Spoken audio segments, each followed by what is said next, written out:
Thanks for the organizers of this session. I was just telling the organizers that I've been to the past two MMDS, and this is one of the few conferences that I really, every time I came, I learned quite a few new things from almost every lectures. So it's very valuable, and I make my, every trip I made to here and to the conference or workshop, it's very, very valuable. And thanks a lot. So today I will just give a little bit of sort of, this is going to be, as Michael told me, to give a slightly overview of what we have been doing in the past few years in sort of the pursuit of low-dimensional structures. They're using a family of low-dimensional models, like sparse models or low-rank models, to extract the low-dimensional structures in high-dimensional data. So that has, from my experience in some of the engineering and industry, that really has become a common thing now, and almost all different types of data, different types of industry are doing very much the same. There's a lot of justification that calls for more unified mathematical or statistical or computational foundations for these emerging areas. And there's very fascinating mathematical problems, statistical problems, as well as fascinating applications. So as I mentioned, that of a few of them. So since my background is from computer vision, so I will use, for the most part of the talk, I'll use the visual data to carry the intuition behind many of the abstract theory and models, so that you'll probably get the notion, concepts very quickly. But towards the end, I will just to say how broadly this, we start to see those tools has been applied to various types of data. And probably also you have heard about, talks throughout the conference that many applications has emerged. So the context of the study is that really this, I don't have to re-emphasize to this audience that this is really preaching to the choir right now, that we are actually facing all this massive high-dimensional data. The data just gets larger and larger and never stops, right? Especially the internet has really generated this explosion of data. In fact, never has, like today before, right? In fact, I was talking to some of my colleagues at Microsoft. We have a small, even we are small compared to Google, but the kind of data we're dealing with is that already in the petabytes range, right? So you have to have huge data centers to manipulate all kinds of images, video, multimedia data, user preference, and the web data. Right? So the question is, whoever can dive into those data better, capture the essential structure of the data, and you can do better service. Basically, you'll win eventually. And you provide the users better information, more relevant decision-making information, and then actually you win. Obviously, it's a common assumption that those data are not random. Right? They are not random. They have a tremendous amount of structures. So that's actually make the problem interesting. For example, images, videos. There's a tremendous redundancy.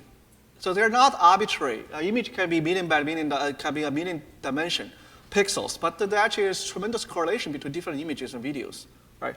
So that makes actually the distribution of this data actually lies on very, very low dimensional structures. It could be subspace, could be sparse structure, could be actually manifold, and so on, right? The question is, how do we extract such low-dimensional structure and help us to discover information in the data? So as I said, one notion of low-dimensional structure actually, very easily carried through those intuitive examples. The lateral images has tremendous structure, right? At the pixel, patch, and global levels, right? For example, due to all this kind of local, global, semi-global, due to symmetry, repeated patterns, regularities at all levels, scales, right? For example, if you have a pattern like this, we know if you view this as a matrix, so the rank of the matrix, each pixel will be just the entry of a matrix, then the rank of the matrix will be very, very low compared to its dimension, the number of, the resolution of the image, right? The same as with the characters and the faces. Faces, bilateral symmetry, all the regularity stipulated the data correlated, has low dimensional structure. The question is, of course, how can we extract those structures? So this has been very, a lot of works has tried to, develop in the multivariate statistics and the computational literature try to do dimensionality reduction for data. Right? PCA is one of the classical example. I don't have to probably emphasize this. So essentially, you try to estimate low-dimensional subspace, maybe the range of this matrix or this image as a matrix, that maybe there's some noise. And we know what's the optimal solution this is that basically you can actually just compute a single value decomposition and threshold out the smaller ones, right? But since probably the beginning of PCA, people know that the PCA is pretty, this kind of, or even least square or PCA type of techniques they're optimal to Gaussian noise, but they're actually pretty brittle to arbitrary corruptions, right? For example, PCA actually breaks down, even you just allows people to corrupt arbitrary single entry in a matrix. What I mean by that, if you just can pick any entry and if you can arbitrarily corrupt it and with a significant magnitude, and you can perturb, if you compute SVD and the subspace you calculated, the leading singular values, so singular vectors can be significantly different from the ground truth. Right, so there's actually a fundamental reason, especially for people like me that are from an engineering background, there's a fundamental reason calls for new tools, computational tools. Why? I mean, if you look back, the theory of electrical engineering and computer science were developed 50 or 60 years ago. That is a time when you actually, all the engineering applications, almost all the engineering applications, that you have the control of data acquisition. Right? You design your radar, you design your radios, and you design your circuit, and make sure that you have enough measurements. And then you even make sure that the noise is pretty low. So that in that regime, and a lot of the estimation theory, a lot of the inference problem we're trying to solve is about denoising, handling Gaussian noises. And also, since we control the data acquisition process, we can wait. We wait until we had enough data to make sure our estimation is well defined. Right? So that's why least square PCA actually works pretty well, pretty dominant in that region. But nowadays, the internet or the information technology has completely changed that scenario regime, right? We almost, if not entirely, we almost have completely lost the data acquisition process. The data is given to you like this, right? Sometimes there's missing entries, so you just don't have enough, right? And there's corruptions like this, and there's distortions. You cannot ask the user to retake the picture if it's not good enough, right? But still, there's tremendous of the data there. You have to try to discover some relevant information out of it and still conduct tons of analysis, right? So, I mean, the problem actually is not new, right? So I think if you trace back, even the first, one of the first work is probably Boshkovich has done some of the sort of using L1 as an alternative to the Gaussian's least square framework to handle errors. It's probably one of the first references I can find. And since then, I mean, there's lots of progress, this is like a repeating problems that scatter around, right? But why it hasn't been so popular in engineering is because, as I just mentioned, that in the past the regime is this, right? You have enough in measurements, and also there's only small Gaussian noises in your measurements. So you do. That's why least square or PCA, they are actually optimal solutions to this kind of problems, right? But these days, more and more often, you're handling underdetermined measurements, the number of measurements you have against your unknowns. A few, a less, and also the data can be highly corrupted, right? So that's really changed this problem. Unfortunately, I mean, in recent years, I don't have to mention, there's actually has this emerging new understanding of the high-dimensional statistical geometry really provided tremendous insights to this kind of problem. What kind of problem we're facing? What kind of structure we can deal with, right? And the progress also in large-scale optimization tools. Convex optimization, random sampling, and techniques has really made those, capturing those structures computationally feasible, right? People have a lot of, I'll give a little bit of overview on that just quickly. And of course, this is really driven or led by lots of applications or calls for applications, because the needs to handle this massive data sets, right? There's of course many heroes, and I probably have skipped quite a few of them. So, I mean, let's just do a sort of cartoonish recap what we're really trying to do.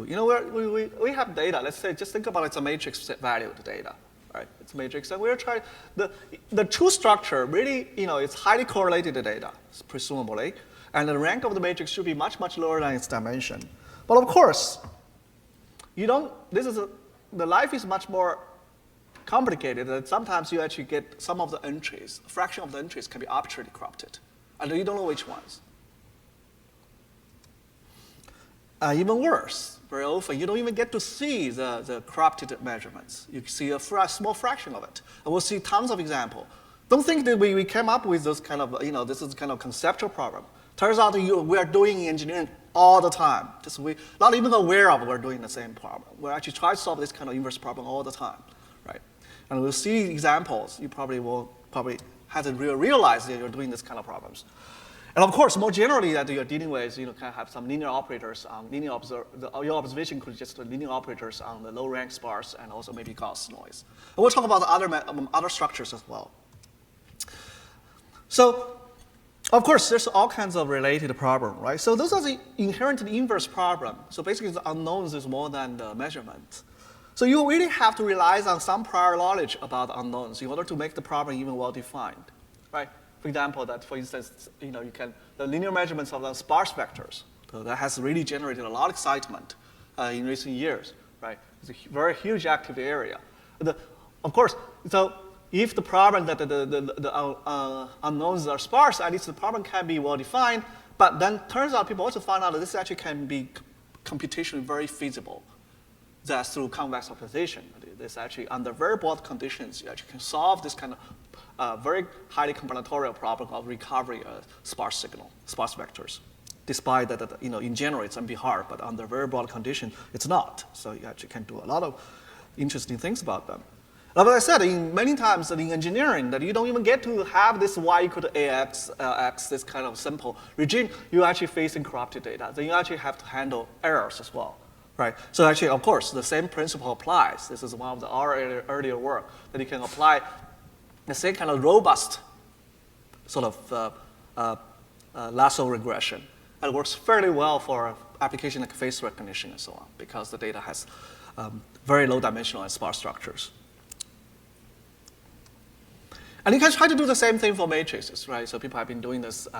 You have a low rank matrix, and you hit it with some linear measurements. And it turns out, again, the general theory says that under very broad conditions for very nice measurements, as a random or a rank RIP, that you can actually recover this high dimensional matrices from very, very few measurements, right? And we'll see some of the optimal bounds for that just in a second. Again, one of the problems that inspired this kind of study of recovery low rank matrix is all about all this user preference study, right? You try to complete, how people rank in movies and so on. And so in fact, nowadays, Microsoft or Google are doing lots of surveys. How people use, how people like certain tools, certain features. They're doing all kinds of flight tests on all kinds of features.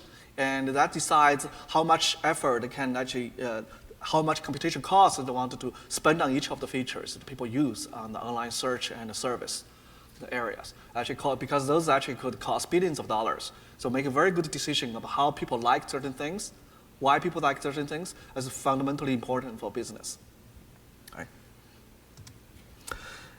And again, this sparse and low rank is just not the only class of low dimensional structures. In fact, in reality, the problem can be more complicated. You could have data, right, situated in some outliers, but it does have structure. It has tremendous, so they concentrate on some low dimensional subspaces, maybe multiple of them, maybe manifolds and so on, right? They could be intersecting with each other, but the bottom line is the intrinsic degree of those structure are very, very low, locally, that your data only allows to move in certain restricted directions, right?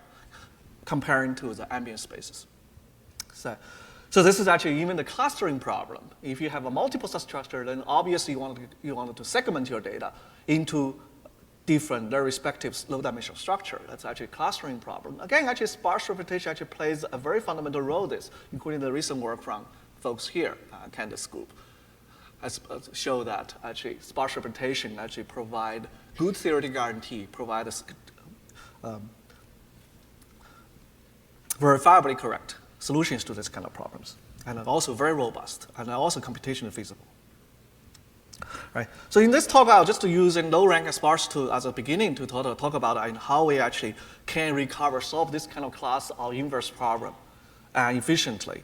And then I will talk about under what condition we can really provide provably correct and tractable solutions, right? There has been tons of heuristic ad hoc solutions especially if you're coming from like from an engineering background, if you're exposed to areas like computer vision, image processing, and so on.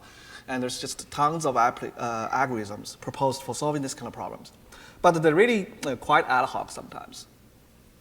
Another thing is that can you provide whatever algorithm that we believe that works for this kind of problem, can you actually show that what kind of convergence they have? Have you done the best possible, right? What is the most scalable solutions to this kind of problems, right?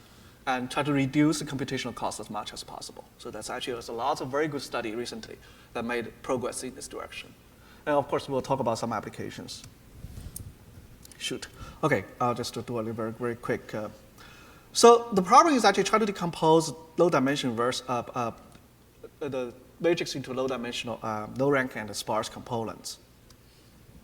Obviously, the problem, even it's well defined, that even under conditions that you can't separate these two, and the optimization associated with this problem is intractable. Basically, actually, you can easily show that it's associated with very hard computation problems that in computer science. And of course, one lesson we learned that from computer sensing is that you don't have to do this kind of minimize those integer, very highly discontinuous object function. You can actually relax them using the convex envelope and you replace the L0 norm with L1 norm, the rank as its nuclear norm. Right? So you can try to solve this convex optimization instead. So does this work? I mean, of course, as engineers, we always try a simulation first, see whether it works. Turns out, I mean, the Y region says that actually the convex optimization correctly recovered the ground truth, right? As you can see, a fairly broad region that the rank as a fraction of the dimension and the fraction of entry gets corrupted. In this region, you actually have great success, right? If you know if you know which entry is corrupted, the matrix composition, it's qualitatively the same, but the curves gets pushed up much, much higher. So also you can argue, this is actually very exciting for engineers, right? Because I mean, this is also a regime that really cares in practice. Your data is, the rank is relatively low, very often it's even fixed, and the corruption is not so bad, right?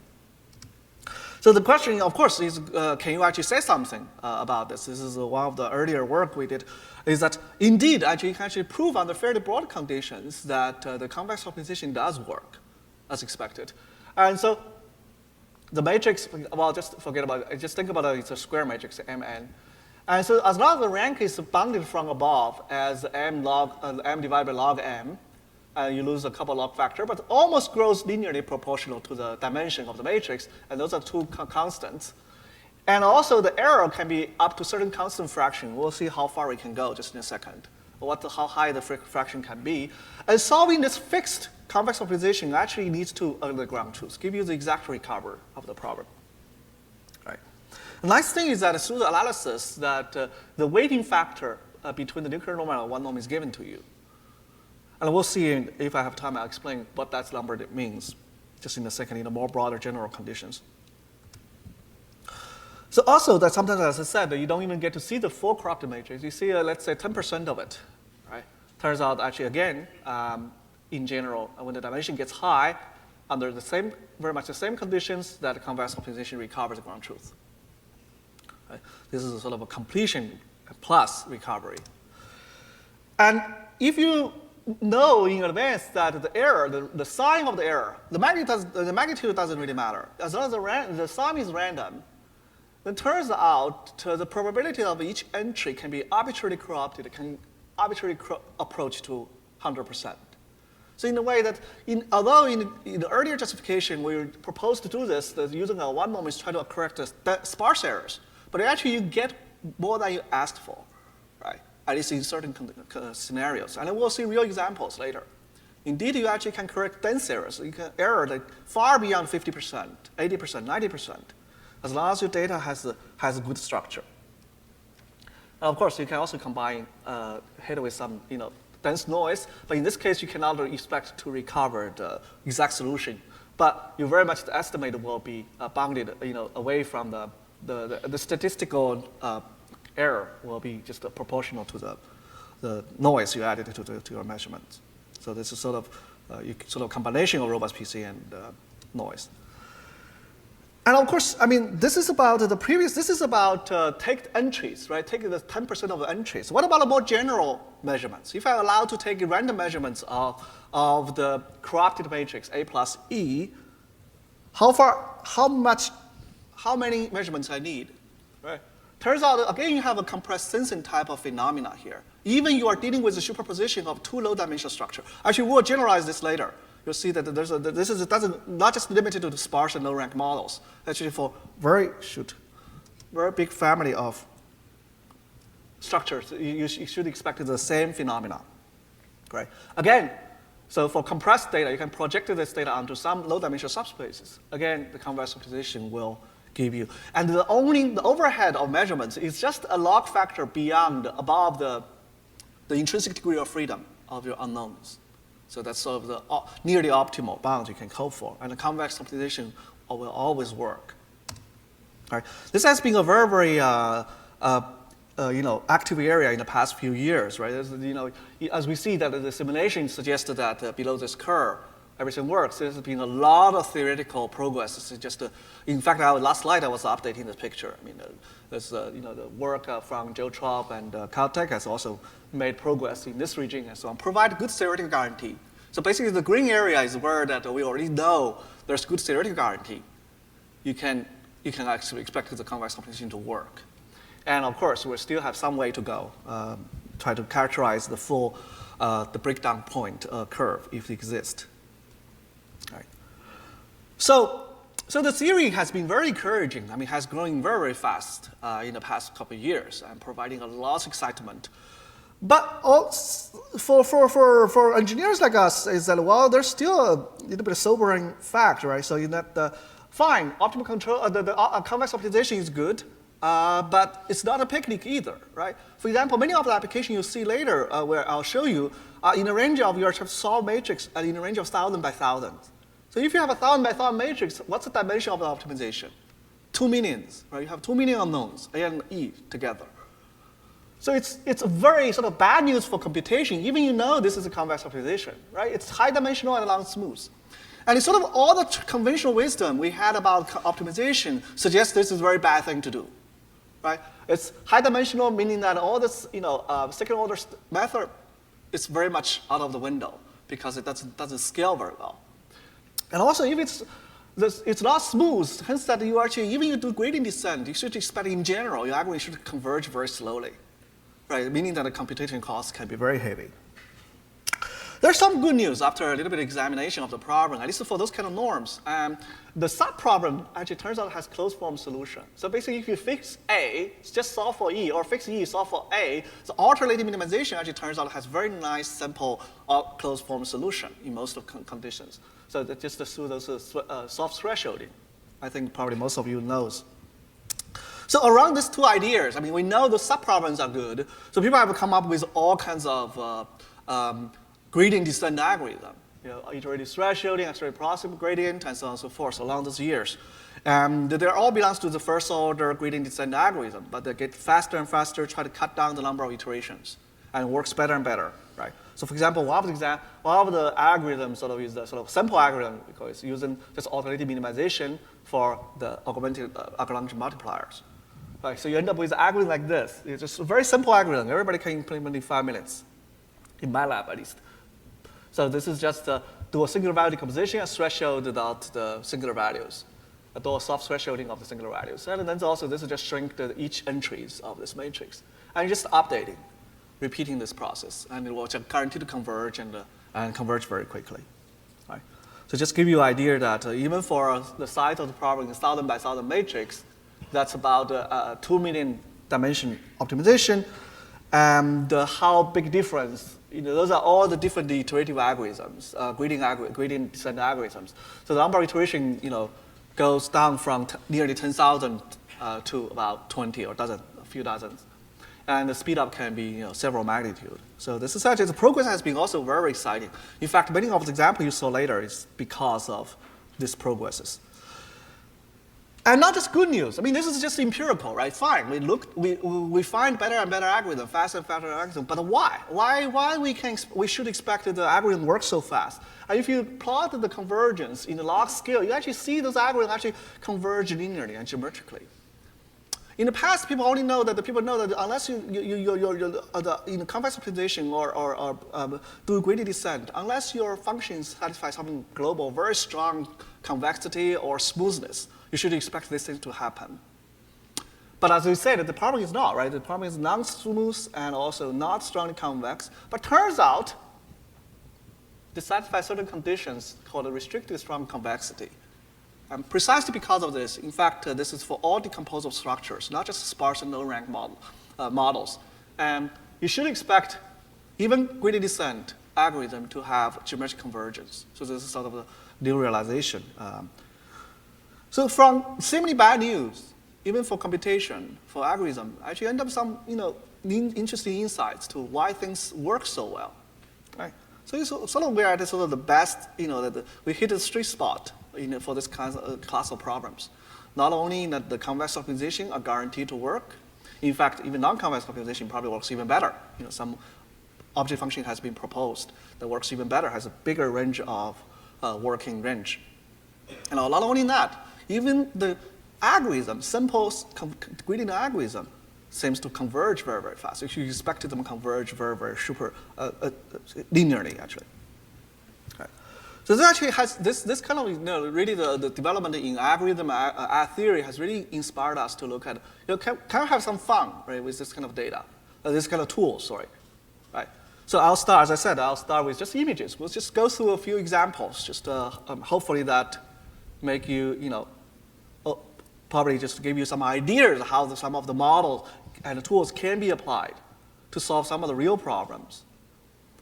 The example will start from more toy example-like and to much more real engineering and industrial applications, and we'll see. And also towards the end, I'll also talk about all kinds of other type of data. Well, we know we can try. We're able to solve this kind of problems now, right? I mean, giving even a missing the low-rank matrix corrupted and a missing entries, we can probably do this. So those are the examples of texture repairing. So once in vision, right? People have to try to do the texture synthesis, repairing, and so this is the input of the data, just to throw into the algorithm. And to solve the global convex optimization, you don't have to do anything. You don't even have to tell the computer which part is corrupted. And this is the results. This is repair results. This is the detected errors. That's it. Right. In fact, the model for error is we just use a sparse model. We have a random corruption. I mean, we didn't even take into account that there's additional structure in the corruption. The support of the corruption is actually continuous, spatially continuous, and so on. Right. And we'll talk about that later. And also, you can cut a big hole in the middle and still can repair it. And this is about 92% of entries arbitrarily corrupted. And the computer still sees what's the pattern behind that data. Right. This is sort of one instance of dense error correction. Basically, if you make a computer, in the past, we think in computer vision, this is impossible, right? Because how come computers can, even human eyes has no idea what is going on. But if you do the right thing, computer can be much better than human.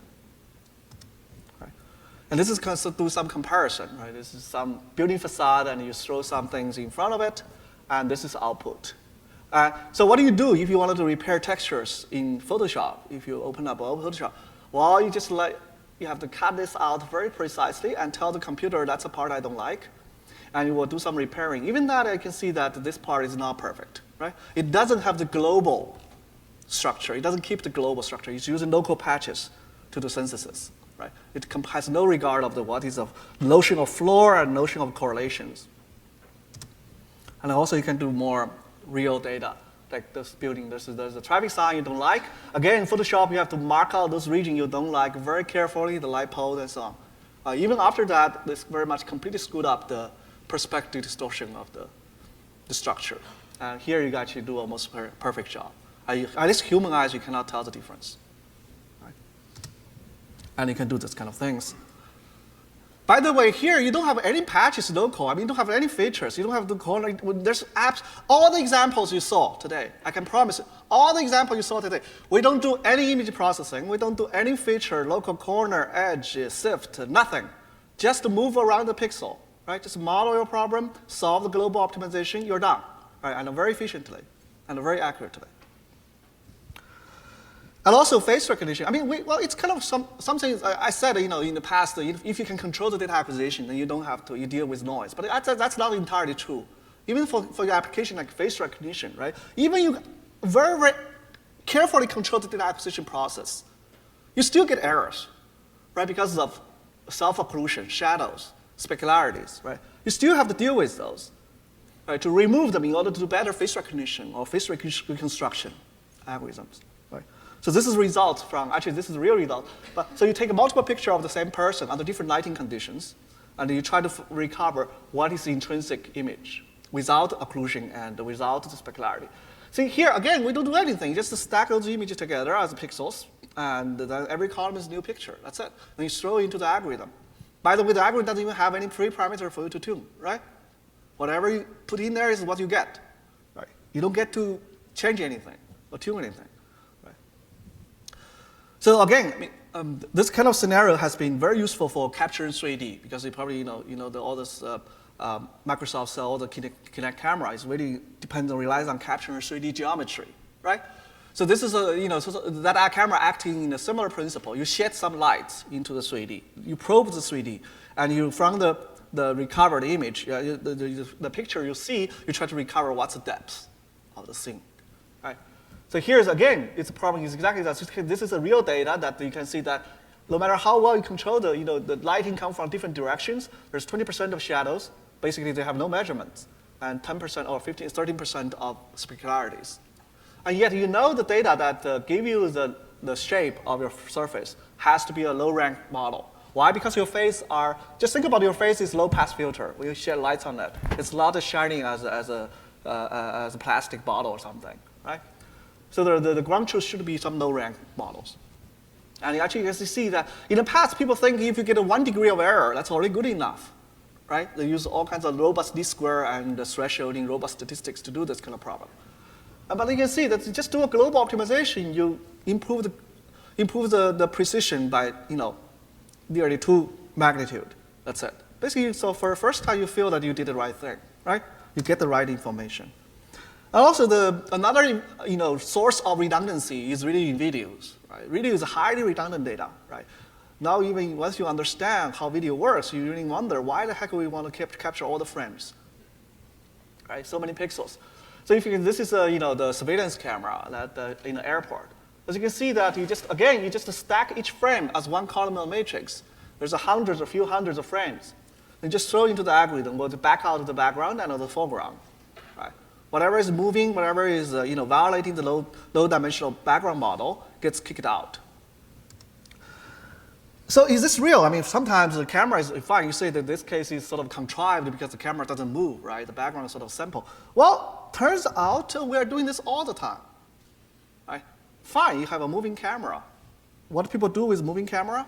This is a moving camera this is from Google Street View, right? What people want to do, and Google or Microsoft want to do, you build 3D models, you build panoramas of the streets, right? So that people can view it. It turns out that you're solving the kind of inverse problem you're solving is exactly this kind of.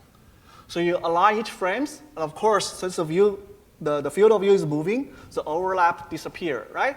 So you only see this strip, very narrow strip of measurements in the diagonal of some matrix. And your problem of synthesize a panorama for the whole view is exactly this problem. And not only that, you want to kick out what? All the pedestrians, trees, cars, they're moving. You know how much effort Google, Microsoft spend to remove pedestrians from the street view? Right? Billions of dollars, basically. Or even license plates because privacy, right? Because you can sue them if you find your car showed up in one of the Google's street views, right?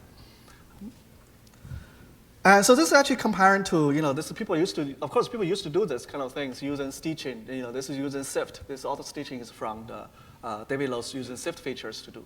And this is Photoshop will give you this kind of results. Right? I mean, even more. I mean, this is what you will expect. You stitch different frames together. Well, fine, you'll cut the trees or cars in half.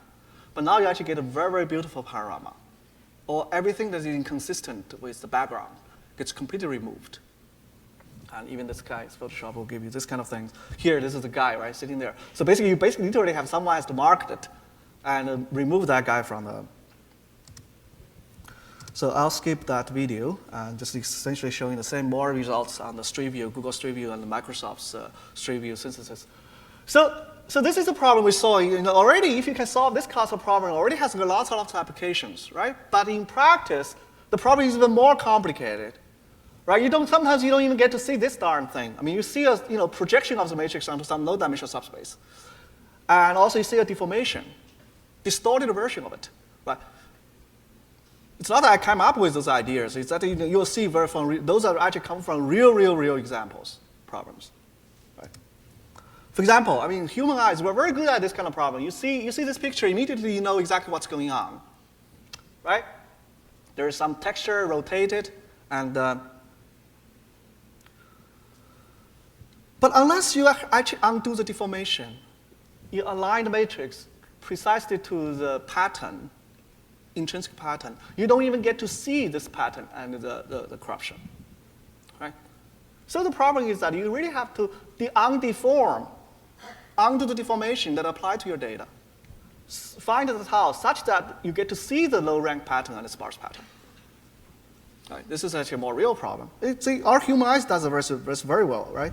But why can't our computer? Of course, depends on the deformation. You can apply to affine, projective, radial distortion. We'll see how far we can go. I mean, there's a lot of applications. Right? So in a way, I can still pretend I try to minimize the rank of A and the sparsity of E and subject to the constraint. But now the constraint becomes nonlinear. Because even tau can be linear, but apply to the domain, so that it becomes a nonlinear problem, right? So what do? Well, I'm an engineer, so whenever we see a nonlinear problem, we linearize it. So we actually try the linearized version first. If we cannot even solve the linearized version, you forget about the nonlinear one, right? So that's what we do. So actually, you can try to linearize against the tau at the current estimate. And this is Jacobian against that parameters. And you try to solve the delta tau. Basically, every time you try to push your data in the direction such that you make your data more compressible in the sense that it gets lower rank or sparser. That's it. Right? So you're basically using the assumption that your data under certain transformation will be low rank, will be sparse, as a guiding principle to look for this transformation. That's it. And you do this again and again until it converge, right? Actually, the video shows exactly that. Every frame is exactly a step of the algorithm. Just keep doing this. Now, if you examine this more carefully, so there is some augmented unknowns now, delta tau here, right? This is linear, but if I don't like this, I will kill this by just doing, I just eliminated the variables. So I can project all the data, both sides, to the range or the orthogonal complement to of the Jacobian. Then you actually see this is exactly the problem. As long as you have transformations, so you don't get to see A plus E. The only effective measurement is in the subspace, in the kernel of the Jacobian.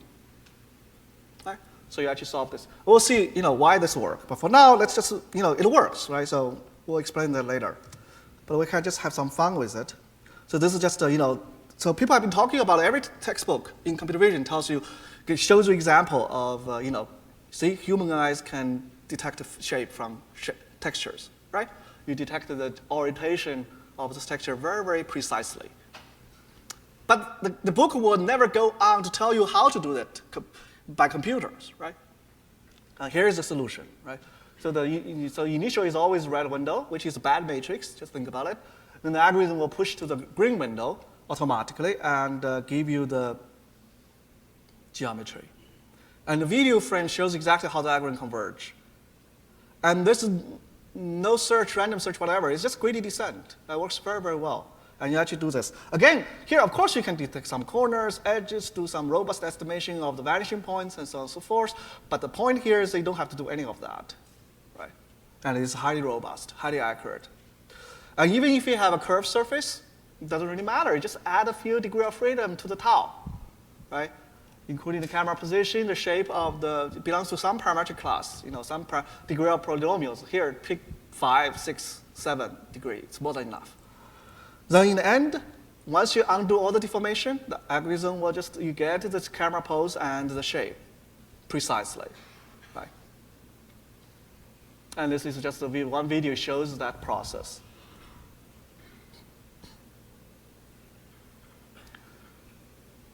So in the matrix form, so in the matrix domain, you see what the algorithm, see they start with this, they didn't like this matrix, this is the matrix, so they start to push the pixels around by adjusting those tau gradually.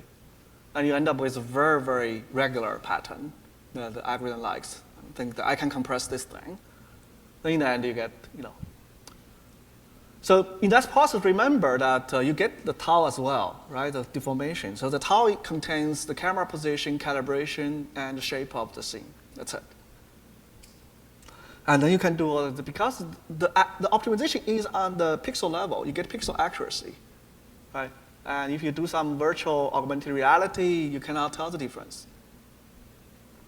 And Microsoft, we sells a lot of cheap cameras now. So one thing you come up with, you have to deal with cheap camera is calibration, right? That's because of lens distortion. My wife never used the webcam because it make her look fat. So that you basically have to undo that deformation, right? And so calibration is actually very tedious, by the way, right? You take picture of some regular patterns, then what you do is start clicking on the corners, right? So the calibration rig for Kinect camera cost $1 million. And they don't even do the very good job, right? Very accurate job. Right here, well, you don't have to do anything. You're very much done with 10 seconds, actually. So you just take a picture and throw it into the algorithm, and then it will make whatever straight line straight, horizontal, horizontal, vertical, vertical, you're done. Right? I'll just align all this. So the green window is the initialization, and just push around. The algorithm will just push around those pixels until everything gets low rank. Gets aligned as well. And also, this is also explain why human eyes, when we see a single picture, we see the geometry precisely, right? You don't have to do machine learning to guess what the orientation is. You don't have to human label. The data itself contains precise pixel-wise accurate information about what geometry looks, right? So you get both the camera position and the geometry. Right? And for a few photos, you get a model. This is the A-sided windows. So this is, as you can see, good luck to match feature points, right? There's trees, reflections, repetitive patterns. I can assure you none of the structure from motion algorithm in the world, systems, highly engineered system works on this sequence, right? It looks very simple, but nobody can make it work if you try to match feature points. But this is done completely without any corner, edge, shift feature, local feature, but not even image processing, not even filtering. Right. Just match regions, detect region, rectify them, and do a global optimization. That's your done. And then you can do this kind of. Why pixel accuracy is so important, right? Even you get the 3D model, you get the random cloud of points. So what? You cannot do anything about it. Any rendering looks crappy, right? So you cannot do much about it. So now once you actually get the geometry precisely, get the pixel accuracy, you can do a lot of interesting things. Human eyes, you cannot tell the difference, right? So yeah, it works for Microsoft. You have to do something to pay the bill. And face, again, all these images in the internet, right? It's still a dream for a statistician. What's in common? I mean, of course, after some alignment, they should tell you it's the same person. Of course, after you get rid of those errors. Again, the mathematical is the same problem, right? I mean, apply a transformation to each image until the correct transformation is found. I see a low rank plus sparse structure. Again, this is just do something to pay the bill, right? So this is the image of Bill Gates, right? What's in common here, right? You try to capture what's the intrinsic model for the face of Bill Gates from all those photos. If you do a very careful face detection, still this is a variation of pose, expression, occlusion, everywhere, right? Bill Gates never has that hairstyle, right? Because that's come from the Time magazine logo. So he won't be very happy if you keep this in the database. So you have to, so then you apply alignment. Just apply the algorithm. Of course, this is aligned to do a little bit better job, but it takes the low rank part. That will remove the logo automatically. So that's where the logo goes. And even here, that sometimes he's very angry. This is not a very good picture. We don't like it. So we make him smile a little bit. Right, so it's just, so he will be happy. So my job is secure. So again, as I said, another source of redundancy or correlation is videos, right? I mean, but you have to do extra work, right? They're not correlated unless you align them. Right? You apply the alignment. This is actually automatically stabilized. This is a YouTube video from some interview Al Gore did, right? But here, as you can see, that it's the same resolution. The low rank part almost feel like you're staring at a higher resolution image. Why? It actually even removed the block effects introduced by MPEG. Right? All the artifacts gets actually removed. And also you align the handwritten digits. And then almost, one thing make computer vision hard is that you have to handle poses for recognition, right? But almost all the object has structures. You may not realize it. It has mathematical, very good structures, right? There's regularity of text at all levels, all scales. Stroke level, character level, words level, paragraph, pages, and so on, right? You may not realize it. That's why they self-arrange themselves. And those are the results, right? So just apply to, and I'm very proud to announce almost all Chinese characters are robust low-rank textures. So that's one good heritage we have, and I don't know about it. And so this is a proof of it, right? So this is the 3,000 leading characters, most used characters in Chinese. And this is a histogram. I mean, for all the 4 different fonts, they all have the same. So this is the, how you apply the deformation, how they could end up with. They achieve the lowest rank at that degree. So majority of them within 5 degrees of errors. And you can self-align those, and you can improve the OCR. So one take-home message for visual data processing people, if you're image processing computer vision people, you should actually think about, they're very, the low rank plus sparsity are really essential to visual data modeling, right? Because the physics of imaging stipulates there are redundancy, there are structures in your data. And now, thanks for all the theoretical and algorithmic progresses, we actually can correctly and robust, efficient compute those things now. Right? Even at the raw pixel level. I'm not saying you should not use feature, by the way. Don't take my words for it. It's that now we are able to process at the raw pixel level now. I don't care about the intermediate features. I can choose not to care. Right? But of course, if a feature works better, just use it. If it has the same structure, go for it. Right? Make your problem works faster, it's fine. Right? Although I choose all of them, and they really give you a lot of information. Geometry, appearances, you get environment appearance, environment geometry at the unprecedented precision. And of course, we say some example how they may help you with image processing, 3D reconstruction, or object recognition, right? But try not to abuse or misuse them. This is the message. What about the other data? I'll try to finish very quickly. So every time you have a matrix, you just think about, what is the correlation in your data, right? Here is images versus tags. So people try to label images, like Flickr, right? But the people do all kinds of weird things. This is a real example from Flickr. Fly, bird, that's fine. Cool, insect, strong, right? So in a sense, that's a real data. So as I said, you don't have control of data acquisition. Whatever you have is there. It's on the internet. So you really have to clean it, those wrong tags, in order so that the same word describes similar image, or similar image has the same tags, right? So actually, this is the work by ACM Multimedia that showed that the raw RPC actually can significantly help to clean the tags. Also, you can do Latin semantic indexing. I think a lot of people know this. But traditionally, people apply to PCA. But arguably, probably a better model is low rank plus sparse, because low rank model the background, sparse model the keywords, right? So this is work at the CIKM 2010, a couple of years we did. So you just apply to 10,000 longest documents from Loader's News about finance, and 3,000 leading words. And you just compute the matrix, just the words versus the document versus words, the frequency of it. And the blue words are marked out by the sparse component. And we didn't tell the algorithm which words are on the title, which words are not. So as you can see, if you read this, it's pretty creepy, right? Chrysler split dividend and optimism. Right? Does that automatically. This is all most recent work. People, as I say, people actually try to apply to gene expression data. Again, try to capture a correlation between the genes and the proteins, right, through microarray or gene sequencing data. And then, well, of course, one problem is that this data can be highly contaminated due to the instability of the chemical reaction. But I still want to find what is the true structure, what's the true correlation between those things. Right, this helps you to do data analysis. One cute thing is actually one of my colleagues at Illinois did is that this year ICASP give you the state-of-the-art system that separates songs. separate the music from the voices, the lyrics in your data. Because in the short frequency transformation domain, because the music has a lot of harmonics, right? That's actually you can see they're low rank. But also the words are, unless you write a very boring songs, and then the words are different from time to time. So actually it's a low rank plus sparse structure. I just saw this at the SciEM annual meeting just yesterday. I updated slides today, last night. So basically someone applied to detect the anomalies of internet traffic. So they did a very, very good job. I mean, the previous state of art is using PCA, as you can see, this is ROC curve, but now you almost level wrong. Just say how much you improve in detecting anomalies. This is on real data on the backbone of the US internet traffic. Some folks at Minnesota did. Right? And it's very, very striking once you apply the problem. But of course, as you can see, it's not a strict low rank plus sparse. It's sometimes transform domain. So you have to find the correct transformation and to reveal the structure of your data.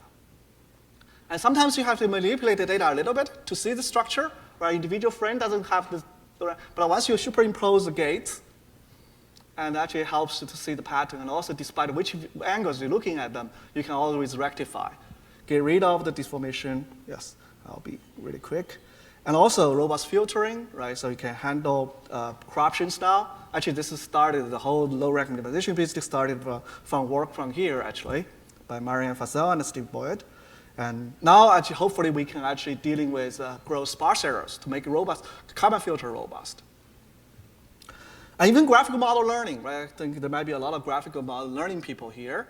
And you probably didn't realize if you try to learn the structure of even a simple graphical model, like a tree, even for Gaussian variables, you are solving a robust PCA problem, right? Because the rank of this inverse matrix of empirical covariation is exactly, the rank is actually the number of hidden variables.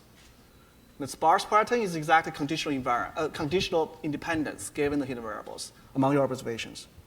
And so we see this sort of, these two lines of development in the past few years, very exciting development, right? The compressed sensing of sparse vector and also low rank matrix. Of course, we also show some example how to handle errors, how to handle, in engineering application, you may have to handle the deformation correctly.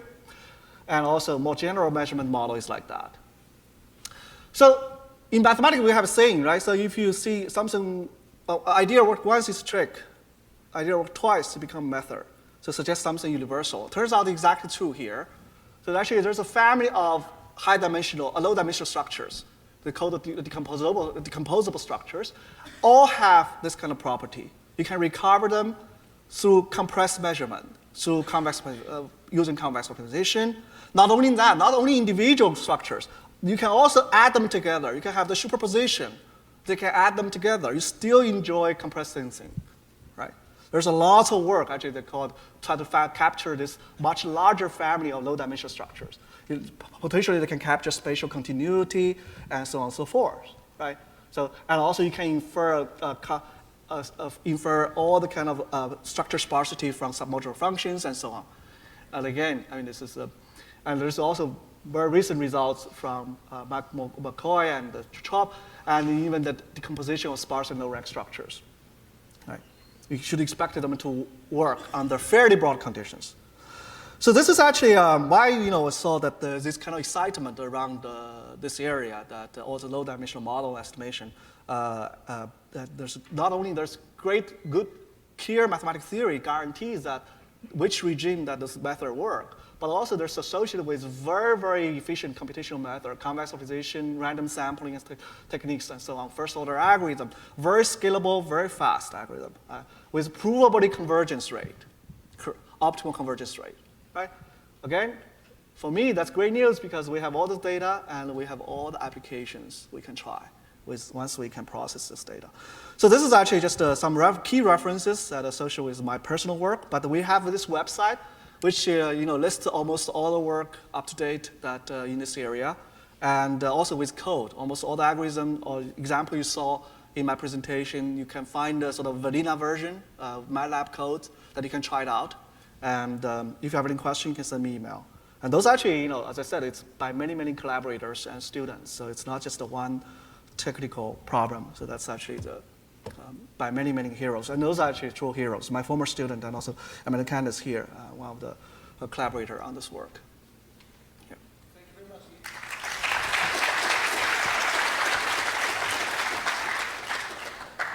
Yeah, okay. So his question is that do we have to choose the lambda or spend a lot of effort to look for lambda? In theory, no. So the theory tells you that you have a long adaptive weighting factor. In theory, that's no. But turns out that the lambda that works belongs to a range, small range, and you can choose. And you actually can enjoy a little bit of balance between the sparse and low rank. So for example, see, all the other theorem, I put lambda 1 over m squared, but except this theorem. It's lambda. So this lambda, if you read the in text, the paper, you'll see this lambda actually is scaled version of this. And that scale has something to do with the fraction of the sparse errors. So basically, in practice, if you tune the lambda, you enjoy a wider range of, you can tolerate more errors if you choose the right one. But the theory tells you, at least, you just choose the fixed one, at least for quite large range, you'll be fine. Right. So this is. Oh, that's a great question. The question was that do we have to care about the long negativity? Right now, see, some of the assumption is that the sign of the error could be negative, and so on and so forth. As you can see from the results, you can think about those algorithms. Right now, the algorithm we're applied to are the very basic one. So this is a very basic model. We haven't even put any additional constraints on A or E. Yes, you can. You can add, for enforce A and E both to be long negative. And you probably end up with a different type of convex optimization, get a different type of results. Here, for example, we would like to, this is an example shows that why this sparse error is actually not exactly the foreground. Because it's a background, it's this original frame subtract background. So that's why you see those stripes on the human body. Right? So this is not exactly the foreground yet. So we would like, actually this is ongoing work, we'll also try to adding those additional structures into this. By the way, those results, we even there's additional structure as well. There's a spatial continuity and temporal continuity. We have done, in those results, we haven't done any of that. We have not. So you should imagine, by taking into account those additional structures, additional constraints, you should get much, much even better results. Even the algorithm should work even under better conditions. So that's expectation. So even the basic model already works surprisingly well. So that's should answer to your question. Okay. Thank you very much. Thanks. Okay, good.